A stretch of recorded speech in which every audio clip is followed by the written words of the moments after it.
Chapter 13. Deciphering the Message. Doon headed for home, and Lina went in the opposite direction, across Harkin Square. The little group of believers had gone, but the protesters with their signs continued to pace back and forth. A few of them were still shaking their fists in the air and yelling, but most of them tramped silently, looking tired and discouraged. Lina felt a bit that way too. Once Doon said he'd seen a door, she was sure that the door he'd found and the door in the instructions were the same.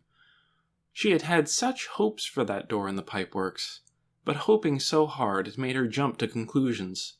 She'd gone a little too fast. She always went fast. Sometimes it was a good thing, and sometimes not.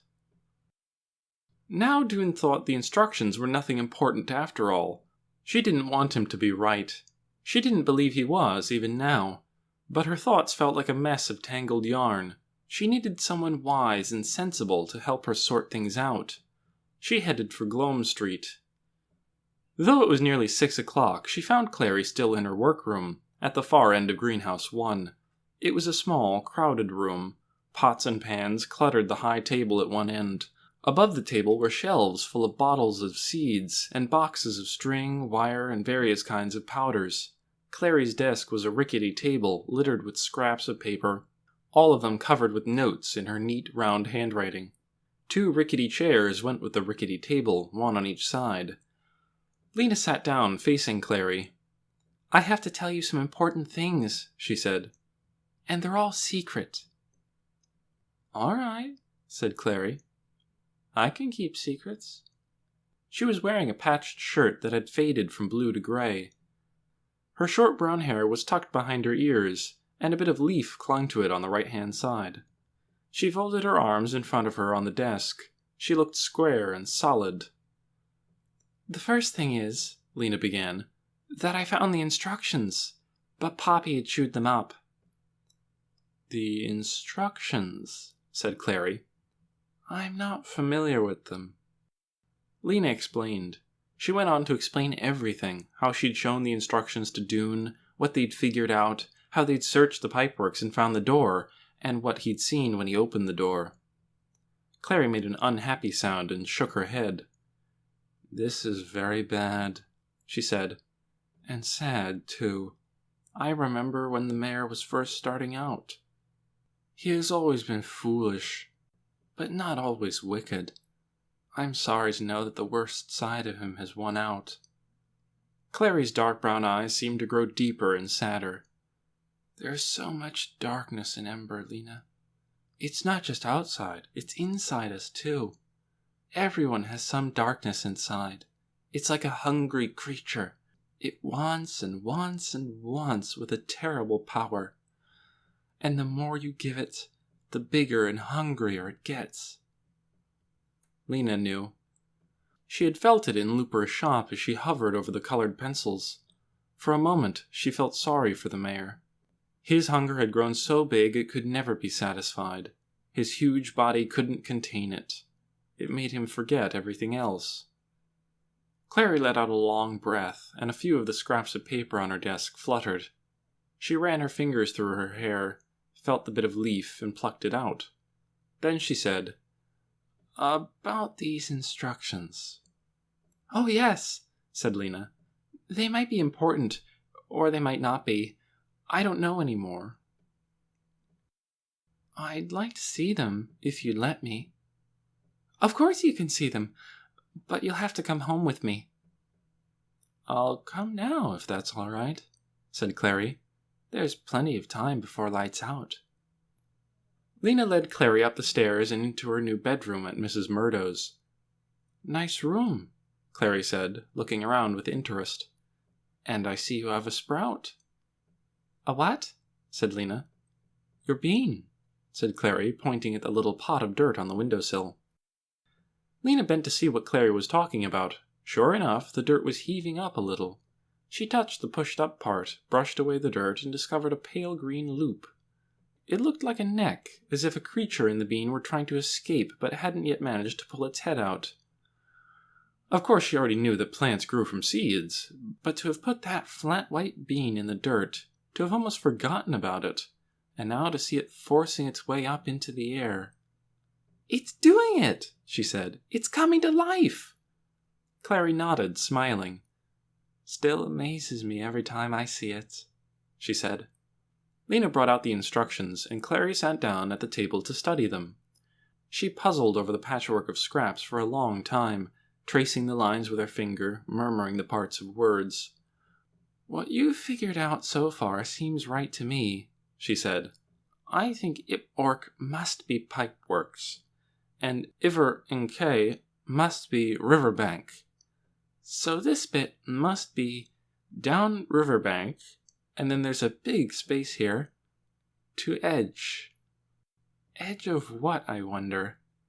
And does it mean down riverbank, as in walk alongside the river?" "Yes, I think so," Lina said. "Or does it mean go down the riverbank itself? Down the bank toward the water. Maybe edge means edge of the water." "It couldn't mean that. The bank goes straight down like a wall. You couldn't go down to the edge of the water, you'd fall in." Lina pictured the dark, swift water and shivered. "This word," said Clary, putting a finger on the paper. "Maybe it isn't edge. Maybe it's something else. It could be hedge or pledge. Those don't make much sense. But it could be ledge or wedge." Lina saw that Clary was no better at deciphering the puzzle than she was. She sighed and sat down on the end of her bed. "It's hopeless," she said. Clary straightened up quickly. "Don't say that. This torn-up piece of paper is the most hopeful thing I've ever seen. Do you know what this word is?" She pointed to the word at the top of the paper. Egress. "Someone's name, isn't it? The title would be Instructions for Egreston, or maybe Egressman, or something like that. The person the instructions were for." "I don't think so," said Clary. "If you add an S to this word, right where this tear in the paper is, you get egress. Do you know what that means?" "No," said Lina. "It means the way out. It means the exit. The title of this document is Instructions for Egress." When Clary left, there was still over an hour before lights out. Lina raced across the city to Greengate Square. She glanced in the window of the small item shop where Doon's father was reaching for something on a shelf, and then she dashed up the stairs and knocked on the door of Doon's apartment. Right away she heard quick steps and Doon opened the door. "I have something exciting to tell you," Lina said breathlessly. "Come in then." Lina went across the cluttered room to stand by a lamp. She pulled from her pocket a tiny piece of paper on which she had written egress. "Look at this word," she said. "It's from the title of the instructions. Someone's name," said Doon. "No," said Lina. "It's meant to be egress, with 2 S's. I showed the instructions to Clary, and she told me. It means the way out." "The way out?" cried Doon. "Yes, the way out, the exit. It's instructions for the way out of Ember." "So it is real," Doon said. "It is. We have to figure out the rest, or as much of the rest as possible. Can you come now?" He darted into his room, emerged with his jacket, and they ran. "All right," said Lina. They were on the floor of the blue-green room at Mrs. Murdo's. "Let's take the first line." She moved her finger along it slowly. 1. Exp. Riv. Ip. Ork. "We know that ip-ork is pipeworks," she said. "Exp could be expand, or explore, or expose." "There's a big space between exp and the rest," said Doon. "There must be more words in there. But who knows what they are? Let's move on." Lina swept her straggly hair impatiently back from her face. "Look at number 2. 2. Ston, marked with E, by J. Lina put her finger on Ston. "What could that be?" "Maybe piston?" said Doon. "That's part of a machine, like the generator. Or maybe it's astonish. Or it could be I bet it's just plain stone, said Lina. There's a lot of stone in the pipeworks. Doon had to admit this was probably right. So then, he said, it could be stone marked with E. He frowned at the next bit. This must be river's edge. Stone marked with E by the river's edge. They looked at each other in delight. E for egress, cried Lina. E for exit. They bent over the document again. There's not much left of this next line, said Doon. 3. Add down to edge up 8 low. Just this part, which must say down riverbank to edge something. Edge of water would make sense, but right after edge there's ap. What could that be? Doon sat back on his heels and gazed up at the ceiling, as if the answer might be there. Lina muttered, down riverbank to edge. Edge. She thought of Clary's guesses about that line. Maybe it's ledge, she said. Down riverbank to ledge? There could be a ledge down near the water. Yes, that must be right. There's a stone marked with E, and down the riverbank at that point there's a ledge. I think we're getting it. Once again they crouched over the page, their heads close together. Okay, Doon said. Line 4. 4. Axe to the fine door of bow, cur, kit, hind small steel, pan. The right, open, duh. This is where it says door, Lina said. Somehow the door is by the ledge? Does that make sense? And there's that small steel pan. What can that mean? What would a pan have to do with anything? But look! Lina tapped the paper urgently. Here it says key, and here it says E. It's talking about a key. But what's the door to? Said Doon, sitting back. Remember, we thought about this before. A door in the bank of the river would lead under the pipeworks. Lina pondered this. Maybe it leads to a long tunnel that goes way out beyond Ember, and then gradually up and up until it comes out at the other city. What other city? Doon glanced up at the drawings tacked to the walls of Lina's room. Oh, he said. You mean that city? Well, it could be. Doon shrugged. I suppose so. Or it could be another city exactly like this one. That was a gloomy thought. Both of them felt their spirits sink a little at the idea. So they turned back to the task of deciphering. Next line, said Lina. But Doon sat back on his heels again. He stared into the air, half smiling. I have an idea, he said. If we do find the way out, we'll need to announce it to everyone. Wouldn't it be splendid to do it during the singing?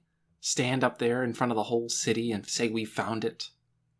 It would be, Lina said. But that's only 2 days away. Yes, we have to hurry.